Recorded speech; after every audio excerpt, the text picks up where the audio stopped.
Hello दोस्तों, स्वागत है आपका हमारे यूट्यूब चैनल पर।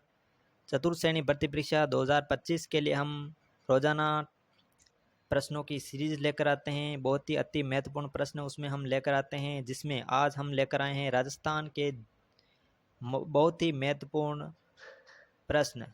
भूगोल के अति 2020 महत्वपूर्ण प्रश्न है, जिसमें बहुत ही शानदार, बहुत ही धमाकेदार प्रश्न रहने वाले हैं। जिस प्रकार पेपर में प्रश्न पूछे जाएंगे उसी पैटर्न के अनुसार हम प्रश्न लेकर आए हैं और विस्तृत एनालिसिस के साथ ये प्रश्न सॉल्व करने वाले हैं। तो चलते हैं, पहला प्रश्न स्क्रीन पर। राजस्थान की सबसे ऊंची चोटी कौन सी है? साथियों, राजस्थान की सबसे ऊंची चोटी का नाम क्या है? बताओ, सबसे ऊंची चोटी क्या हो जाएगी? साथियों बताना है,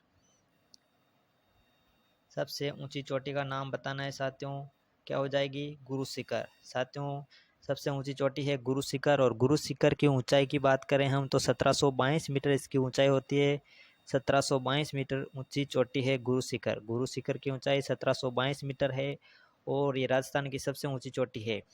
अगर ऊंचाई के बारे में हम बात करें तो ऊंचाई के क्रम में हमें सबसे पहले आती है गुरु शिखर, उसके बाद आती है शेर, उसके बाद शेर, शेर के बाद आती है देलवाड़ा, देलवाड़ा के बाद जरगा। इस प्रकार से इसका क्रम है। जरगा के बाद में आ जाएगी अचलगढ़,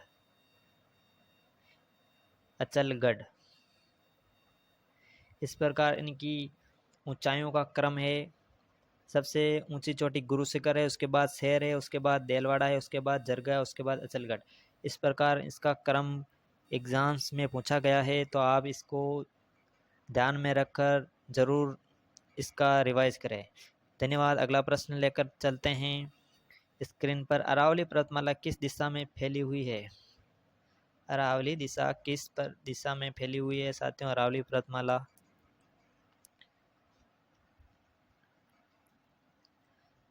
अरावली पर्वतमाला की दिशा बताओ साथियों। साथियों अरावली पर्वतमाला की दिशा के बारे में जानने से पहले हमको दिशा के बारे में जानकारी ले लेते हैं। अरावली पर्वतमाला की दिशा इस प्रकार की जो हमारी दिशा होती है, सबसे ऊपर उत्तर होती है, इधर पूर्व होता है, इधर पश्चिम होता है और इधर दक्षिण होता है। और अरावली पर्वतमाला की दिशा की बात करें हम तो अरावली पर्वतमाला इस प्रकार से फैली हुई है, यहाँ से जाती है और इस प्रकार से ये हो जाती है। तो दिशा कौन सी है इसमें? दक्षिण पूर्व, दक्षिण पश्चिम से लेकर उत्तर पूर्व के मध्य हो। अरावली पर्वतमाला की दिशा किस प्रकार है? दक्षिण पश्चिम से उत्तर पूर्व की ओर जाती है। अरावली पर्वतमाला की दिशा कहाँ है? दक्षिण पश्चिम से लेकर उत्तर पूर्व। इसका ऑप्शन क्या हो जाएगा? सी ऑप्शन इसका बिल्कुल राइट हो जाएगा। और दक्षिण पश्चिम से उत्तर पूर्व की ओर जाने पर इसकी श्रृंखला की ऊंचाई भी घटती जाती है। क्या होती जाती है? घटती जाती है, यानी कि पर्वतमाला की ऊंचाई कम होती जाती है। दक्षिण पश्चिम से उत्तर पूर्व की ओर जाने पर इसकी ऊंचाई कम होती जाती है।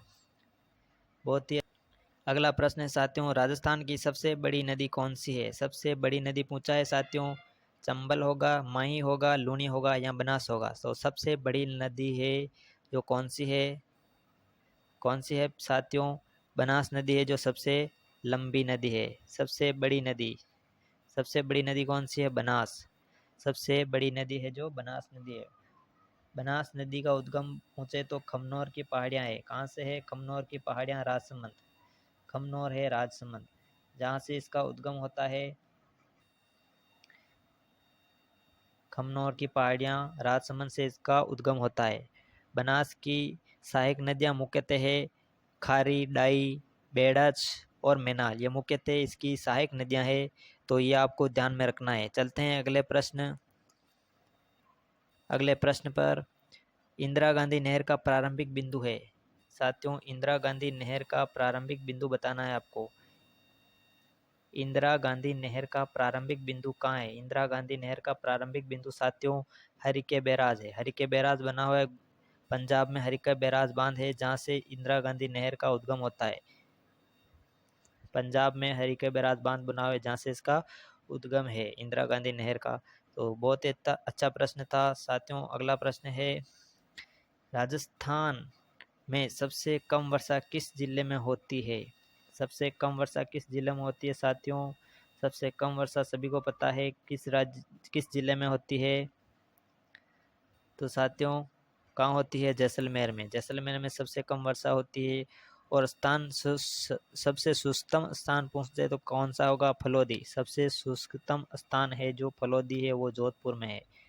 फलोदी जोधपुर का जो सबसे शुष्कतम स्थान है। सबसे शुष्क स्थान कौन सा है? फलोदी। ठीक है ना साथियों। अगला प्रश्न, थार मरुस्थल को स्थानीय भाषा में क्या कहा जाता है? यानी थार मरुस्थल को स्थानीय भाषा में क्या कहा जाता है? तो मरुस्थल ही कहा जाता है। उसको स्थानीय भाषा में क्या कहा जाता है? मरुस्थल ही कहा जाता है। इसका राइट आंसर हो जाएगा बी, मरुस्थल ही कहा जाता है।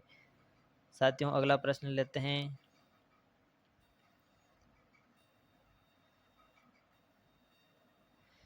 पंचभद्रा झील किस लिए प्रसिद्ध है? पंचभद्रा झील किस लिए प्रसिद्ध है साथियों? बताना है आपको। पंचभद्रा झील किस लिए प्रसिद्ध है साथियों?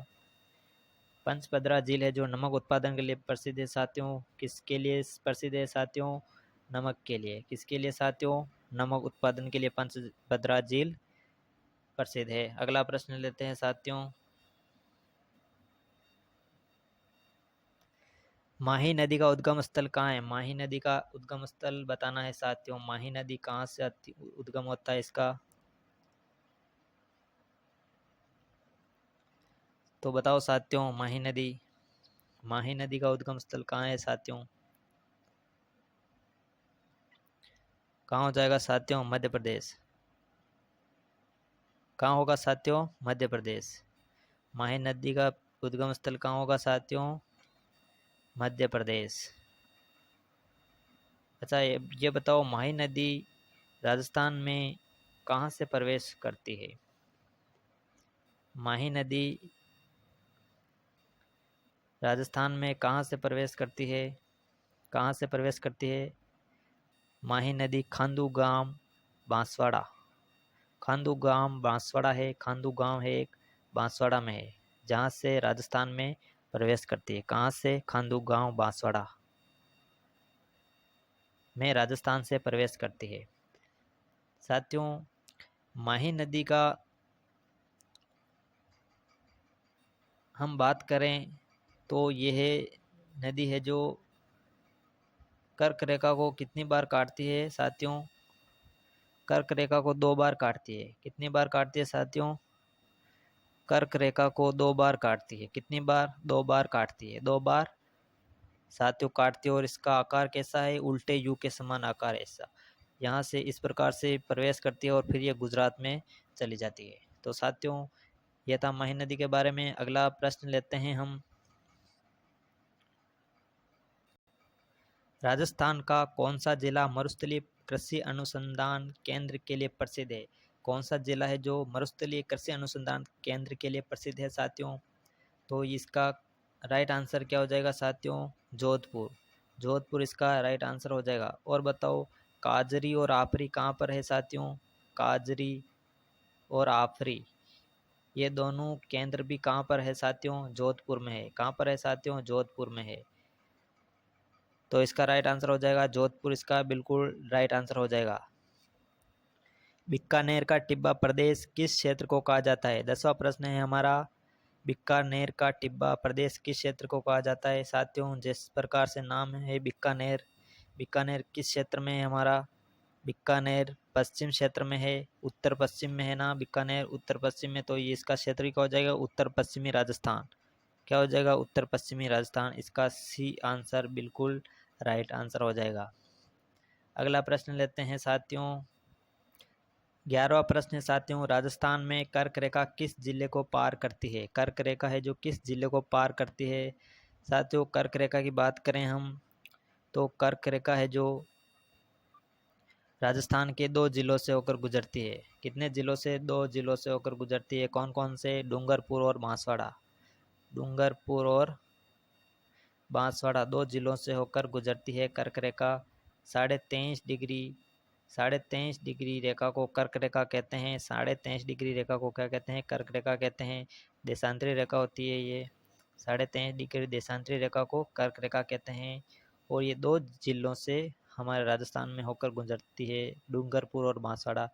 इसमें पूछा है किस जिले को पार करती है, इसका राइट आंसर क्या हो जाएगा? बांसवाड़ा इसका बिल्कुल राइट आंसर हो जाएगा। बी ऑप्शन इसका बिल्कुल राइट आंसर हो जाएगा। अगला प्रश्न लेते हैं साथियों। राजस्थान की कौन सी नदी वर्षा आधारित नदी है, यानी वर्षा पर निर्भर नदी कौन सी है? बनास, लूनी, माही या चंबल? साथियों, माही और चंबल नदी है जो 12 मासी नदी है। कौन सी नदियां हैं ये? 12 मासी यानी 12 ही महीनों बहती है।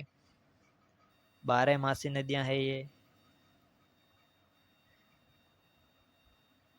यानी कि 12 ही महीने बहती है माही और चंबल नदी। जबकि लूनी और बनास नदी है जो वर्षा पर आधारित है। लेकिन इसका बिल्कुल राइट आंसर बोले तो इसका लूनी इसका राइट आंसर हो जाएगा। क्या हो जाएगा? लूनी। बी ऑप्शन इसका बिल्कुल राइट आंसर हो जाएगा। अगला प्रश्न लेते हैं साथियों। 13वां प्रश्न है साथियों, राजस्थान की कौन सी झील कृत्रिम झील है, यानी मानव निर्मित झील कौन सी है? इसमें बताना है आपको साथियों। ऑप्शन ए है सांबर झील, ऑप्शन बी है जयसमंद झील, ऑप्शन सी है डिडवाना झील और यहाँ ऑप्शन सी है फतेह सागर झील। तो साथियों बताओ इसका आंसर क्या हो जाएगा? मानव निर्मित झील यानी कृत्रिम झील कौन सी है साथियों? जयसमंद झील है जो कृत्रिम झील है साथियों। क्या झील है? जयसमंद झील है जो कृत्रिम झील है। बी ऑप्शन इसका बिल्कुल राइट आंसर हो जाएगा। अगला प्रश्न लेते हैं साथियों स्क्रीन पर। 14वां प्रश्न है साथियों, राजस्थान का कौन सा क्षेत्र प्लावित मरुस्थल कहलाता है? प्लावित मरुस्थल कहलाता है यानी प्लावित क्षेत्र। प्लावित जैसे कोई नदियाँ होती है वो बहाव में अपना छोटे छोटे कण लाकर वहाँ पर जमा कर देती है और वो मरुस्थल के रूप में फैल जाता है। छोटी छोटी बारीक रेत जम जाती है, उसे ही प्लावित मरुस्थल कहा जाता है। तो ये किस क्षेत्र में होता है बताओ? तो किस क्षेत्र में होता है साथियों? घग्गर क्षेत्र में ये होता है साथियों। किस क्षेत्र में होता है साथियों? घग्गर क्षेत्र में। इसका सी ऑप्शन बिल्कुल राइट आंसर हो जाएगा। क्या हो जाएगा? सी ऑप्शन इसका बिल्कुल राइट आंसर हो जाएगा। अगला प्रश्न लेते हैं साथियों। सांबर झील किस प्रकार की झील है? सांबर झील है जो किस प्रकार की झील है साथियों बताओ? सांबर झील किस प्रकार की झील है? मीठे पानी की झील है, ज्वालामुखी झील है या खारे पानी की झील है या कृत्रिम झील है? तो साथियों सांबर झील है किस प्रकार की झील है? सांबर झील बताना है साथियों किस प्रकार की झील है? खारे पानी की झील है। सांबर झील है जो किस प्रकार की झील है? खारे पानी की झील है। किस प्रकार की झील है? खारे पानी की। इससे नमक बनाया जाता है। सांबर झील में नमक उत्पादन किया जाता है। सांबर झील से नमक उत्पादन किया जाता है साथियों। अगला प्रश्न लेते हैं साथियों। 16वां प्रश्न है साथियों स्क्रीन पर, राजस्थान की सबसे बड़ी मीठे पानी की झील कौन सी है? मीठे पानी की झील बताना है साथियों। सबसे बड़ी बताना है, बड़ी झील, सबसे बड़ी झील मीठे पानी की साथियों कौन सी हो जाएगी? सबसे बड़ी मीठे पानी की झील साथियों जयसमंद झील हो जाएगी। ए ऑप्शन इसका बिल्कुल राइट आंसर हो जाएगा साथियों। जयसमंद झील है जो सबसे बड़ी मीठे पानी की झील और कृत्रिम झील भी है। कृत्रिम झील भी है और मीठे पानी की सबसे बड़ी झील भी है साथियों। अगला प्रश्न लेते हैं। 17वां प्रश्न है साथियों, मोरैन किस भूभाग से संबंधित है? मोरैन जो मोरैन नदी भी होती है, मोरैन नदी है, बनास की सहायक नदी भी है। मोरैन किस भू आकृति से संबंधित है, यानी किस भू आकृति से संबंधित है साथियों? तो ये किससे संबंधित है? हिमनद से संबंधित है साथियों। किससे संबंधित है? हिमनद से। सी ऑप्शन इसका बिल्कुल राइट आंसर होगा। अगला प्रश्न लेते हैं साथियों। 18वां प्रश्न है, बाड़मेर बेसिन किसके लिए प्रसिद्ध है साथियों? बाड़मेर बेसिन यानी मरुस्थल क्षेत्र में आता है बाड़मेर। तो क्या निकलता है मरुस्थल में? क्या निकलता है साथियों? मरुस्थल में क्षेत्र में क्या निकाला जाता है? पेट्रोलियम। क्या निकाला जाता है? पेट्रोलियम साथियों। इसका राइट आंसर बी हो जाएगा। बी ऑप्शन इसका बिल्कुल राइट आंसर हो जाएगा। बाड़मेर बेसिन पेट्रोलियम के लिए प्रसिद्ध है। अगला प्रश्न है साथियों 19वां प्रश्न है, राजस्थान का ग्रीन बेल्ट किसे कहा जाता है, यानी हरा बेल्ट, ग्रीन यानी हरा बेल्ट किसे कहा जाता है, किसे कहा जाता है साथियों, भरतपुर जिले को, झालावाड़ को, उदयपुर को या माउंट आबू को, किसे कहा जाता है साथियों, ग्रीन बेल्ट झालावाड़ को कहा जाता है साथियों। बी ऑप्शन इसका बिल्कुल राइट हो जाएगा, झालावाड़ को ग्रीन बेल्ट कहा जाता है। अगला प्रश्न लेते हैं साथियों, आज का अंतिम प्रश्न, घग्गर नदी को राजस्थान में किस नाम से जाना जाता है, घग्गर नदी को राजस्थान में किस नाम से जाना जाता है साथियों, सरस्वती नदी, हकरा नदी, चंद्रभागा नदी या सिंधु नदी। तो साथियों बताना है घग्गर नदी को राजस्थान में किस नाम से जाना जाता है, हकरा नदी के नाम से जाना जाता है साथियों, किस नाम से जाना जाता है, हकरा नदी। बी ऑप्शन इसका बिल्कुल राइट आंसर हो जाएगा। तो साथियों आज के थे ये टॉप 20 प्रश्न, आपको पसंद आए होंगे, शानदार, धन्यवाद। मिलते हैं अगले वीडियो में, तब तक के लिए धन्यवाद, थैंक यू।